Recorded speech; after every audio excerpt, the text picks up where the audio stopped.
भोपाल से प्रस्तुत हैं प्रादेशिक समाचार। नमस्कार, समाचारों के साथ मैं जितेंद्र रघुवंशी। पहले मुख्य समाचार। प्रदेश में कोरोना संक्रमण की दर लगातार हो रही है कम।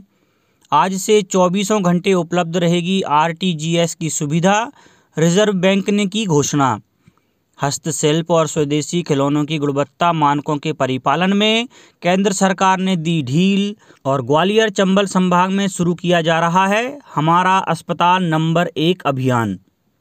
अब समाचार विस्तार से। प्रदेश में कोविड संक्रमण के मामलों में लगातार गिरावट आ रही है। सर्वाधिक प्रभावित भोपाल, इंदौर, ग्वालियर और जबलपुर को छोड़कर राज्य के अधिकांश शहरों और ग्रामीण क्षेत्रों में कोरोना के मामले कम हुए हैं। उज्जैन से प्राप्त जांच रिपोर्ट में 588 कोरोना संक्रमित लोगों में से 17 लोग स्वस्थ हुए।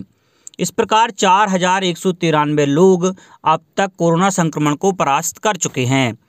अब तक मिले 15 कोरोना संक्रमितों के साथ जिले में लगभग 4528 कोरोना पॉजिटिव केस मिले हैं। महामारी विशेषज्ञ डॉक्टर योगेश शर्मा ने बताया कि खंडवा में पिछले 24 घंटे में कोरोना संक्रमण मुक्त होने पर 6 मरीजों को डिस्चार्ज किया गया। इस तरह अब तक कुल 1992 लोग संक्रमण मुक्त होकर डिस्चार्ज किए जा चुके हैं। उधर इंदौर में भी कोरोना संक्रमण के मामले कम होने लगे हैं। कल 4669 लोगों की जांच की गई, जिनमें से 402 नए कोरोना पॉजिटिव मिले।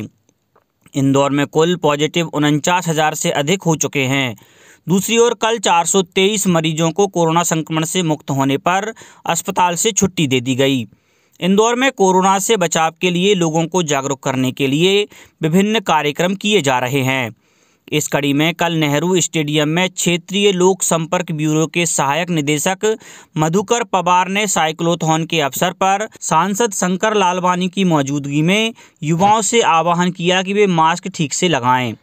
मंदसौर जिले में कल 15 नए कोरोना संक्रमित व्यक्ति मिले हैं, वहीं 14 स्वस्थ होकर घर लौट गए हैं। मंडला जिले में कोरोना से संक्रमित 4 मरीज मिले हैं, जिन्हें मिलाकर सक्रिय मरीजों की संख्या 27 हो गई है। जिले में अब तक कुल 1000 से अधिक कोरोना पॉजिटिव मिले हैं। आगरमालवा जिला शालेय क्रीड़ा अधिकारी ML बिसावट ने प्रधानमंत्री के कोरोना के खिलाफ जन आंदोलन को अपना समर्थन दिया है। उन्होंने लोगों से मास्क लगाने और ज़रूरत पड़ने पर ही घरों से निकलने की अपील की है। लेन देन की सुविधा के लिए भारतीय रिजर्व बैंक ने real time gross settlement RTGS की सुविधा आज रात 12:30 बजे से 24 घंटे यानी हर वक्त उपलब्ध कराने का फैसला किया है। भारतीय रिजर्व बैंक के मुताबिक आज से RTGS की सुविधा 7 दिन 24 घंटे उपलब्ध होगी। ये सुविधा शुरू हो जाने से बैंकों के खातेदार कभी भी और किसी भी वक्त RTGS के जरिए पैसे ट्रांसफ़र कर सकेंगे। यह सुविधा शुरू हो जाने से भारत उन चुनिंदा देशों में शामिल हो जाएगा जहां यह सुविधा दिन रात काम करती है। RBI के गवर्नर शक्तिकांत दास का कहना है कि कोरोना काल में ऑनलाइन ट्रांजैक्शन में काफ़ी तेज़ी आई है, जिसके बाद RTGS की सुविधा 24 घंटे उपलब्ध कराने का फैसला किया गया। RTGS डिजिटल फंड ट्रांसफ़र करने का एक तरीका है। इसकी मदद से बेहद कम समय में पैसे ट्रांसफ़र हो जाते हैं। केंद्रीय वित्त मंत्री निर्मला सीतारमण अर्थव्यवस्था से जुड़े विभिन्न क्षेत्रों के विशेषज्ञों के साथ आज से नई दिल्ली में विचार विमर्श करेंगी। वित्त वर्ष 2021-22 के आम बजट के सिलसिले में आयोजित की जा रही इन बैठकों का आयोजन वर्चुअल तरीके से किया जाएगा। वित्त मंत्रालय ने कहा है कि श्रीमती सीतारमण बजट पूर्व पहला विचार विमर्श देश के शीर्ष उद्योगपतियों के साथ करेंगी, जो आज सुबह और दोपहर बाद के 2 सत्रों में होगा। केंद्र सरकार ने हस्तशिल्प और स्थानीय प्रदर्शिता करने वाले स्वदेशी खिलौनों को गुणवत्ता अनुपालन मानकीकरण में छूट दे दी है। वाणिज्य एवं उद्योग मंत्रालय के उद्योग संवर्धन और आंतरिक व्यापार विभाग ने खिलौना गुणवत्ता नियंत्रण द्वितीय संशोधन आदेश 2020 जारी किया है, जिसमें यह छूट दी गई है। विभाग ने देश भर में स्वदेशी खिलौनों के उत्पादन और बिक्री बढ़ाने की दिशा में व्यापक कार्य योजना तैयार की है। खिलौनों के मानकीकरण एवं गुणवत्ता अनुपालन के लिए उसने गुणवत्ता नियंत्रण आदेश जारी किया है, जो 1 जनवरी 2021 से प्रभावी होगा। इसका उद्देश्य स्वदेशी खिलौनों की गुणवत्ता को प्राथमिकता देते हुए खिलौनों के उत्पादन में केंद्र, राज्यों और संबंधित हितधारकों के समन्वित प्रयासों को आगे बढ़ाना है। राज्य के भू संपदा विनियामक प्राधिकरण के रेरा भवन में पिछले दिनों नेशनल लोक अदालत आयोजित की गई। प्रभारी अध्यक्ष तथा सदस्य न्यायिक दिनेश कुमार नायक ने बताया कि लोक अदालत के आयोजन से पूर्व सभी पक्षों में जागरूकता लाने के उद्देश्य से बातचीत कर समझाइश दी गई। करीब 155 प्रकरणों में आपसी सहमति बनी। कुल 145 प्रकरण रखे गए थे। इसके बावजूद करीब 225 प्रकरण की सुनवाई हुई। अदालत में 40 लंबित प्रकरणों में राजीनामा की शर्तों के साथ समय सीमा भी तय की। साथ ही कुल राशि 2.2 करोड़ से ज़्यादा राशि भी प्राप्त हुई। उल्लेखनीय है कि मध्य प्रदेश हाउसिंग बोर्ड द्वारा 2 प्रकरणों में आपसी समझौता किया गया, जिससे आवंटी लाभान्वित हुए। प्राधिकरण द्वारा कई प्रकरणों में उभय पक्षों को प्रेरित भी किया गया। स्वास्थ्य सेवाओं को और बेहतर करने तथा अस्पतालों से आमजनों को जोड़ने के लिए ग्वालियर चंबल संभाग में हमारा अस्पताल नंबर 1 तर्ज पर एक अभियान शुरू किया जा रहा है। इस अभियान का उद्देश्य शासकीय अस्पतालों की सेवाओं को और बेहतर करना है। स्वास्थ्य सेवाओं और अस्पतालों की व्यवस्थाओं के उन्नयन के लिए सामाजिक संस्थाओं के सहयोग से कायाकल्प अभियान चलाया जाएगा। यह अभियान जिला स्तर से उप स्वास्थ्य केंद्र स्तर तक की स्वास्थ्य संस्थाओं के उन्नयन के लिए संचालित किया जाएगा।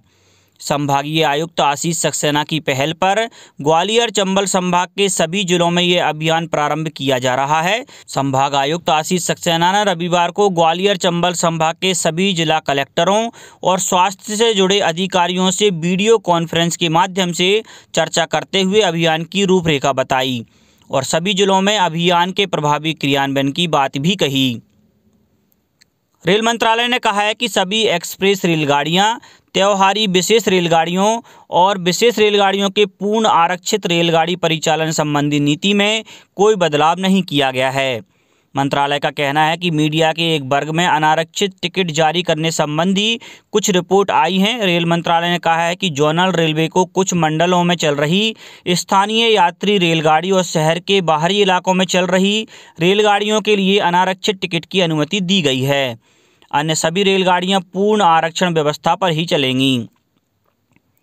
केंद्र सरकार ने कहा है कि मौजूदा खरीफ विपणन मौसम में न्यूनतम समर्थन मूल्य के अंतर्गत 70,000 करोड़ रुपए मूल्य के धान की खरीदी की जा चुकी है और इससे करीब 40,53,000 किसानों को लाभ पहुंचा है। कृषि मंत्रालय ने बताया कि पंजाब, हरियाणा, उत्तर प्रदेश, तेलंगाना, उत्तराखंड, तमिलनाडु, चंडीगढ़, जम्मू कश्मीर, केरल, गुजरात, आंध्र प्रदेश, ओडिशा, मध्य प्रदेश, महाराष्ट्र और बिहार में धान की खरीदी सुचारू रूप से जारी है। अब तक कुल 372 लाख मीट्रिक टन धान की खरीद की जा चुकी है। अब कुछ समाचार संक्षेप में। सीबीएसई सहित अन्य सभी निजी स्कूल 10% से अधिक फीस नहीं बढ़ा सकेंगे। यदि 10% से अधिक फीस बढ़ाते हैं तो इसके लिए जिला समिति की मंजूरी लेनी पड़ेगी। इस संबंध में स्कूल शिक्षा विभाग ने गजट नोटिफिकेशन जारी कर दिया है। इस साल का आखिरी सूर्य ग्रहण आज पड़ेगा। हालांकि इसे देश में नहीं देखा जा सकेगा। सूर्य ग्रहण शाम 7:03 से शुरू होकर रात्रि 12:23 तक होगा। श्योपुर शिवपुरी मार्ग पर स्थित ग्राम ककरघा तहसील पोहरी के मोड़ पर कल हुई सड़क दुर्घटना में मृत 3 लोगों के परिजनों को जिला प्रशासन ने 4-4 लाख रुपए देने की स्वीकृति प्रदान की है और शहडोल जिले में समर्थन मूल्य पर 50 खरीदी केंद्रों पर अब तक 2.5 लाख क्विंटल धान खरीदी जा चुकी है। अंत में मुख्य समाचार एक बार फिर। प्रदेश में कोरोना संक्रमण की दर लगातार हो रही है कम। आज से 24 घंटे उपलब्ध रहेगी आरटीजीएस की सुविधा, रिजर्व बैंक ने की घोषणा। हस्तशिल्प और स्वदेशी खिलौनों की गुणवत्ता मानकों के परिपालन में केंद्र सरकार ने दी ढील और ग्वालियर चंबल संभाग में शुरू किया जा रहा है हमारा अस्पताल नंबर 1 अभियान। इस बुलेटिन में इतना ही। घर पर रहिए, सुरक्षित रहिए और सुनते रहिए प्रादेशिक समाचार। नमस्कार।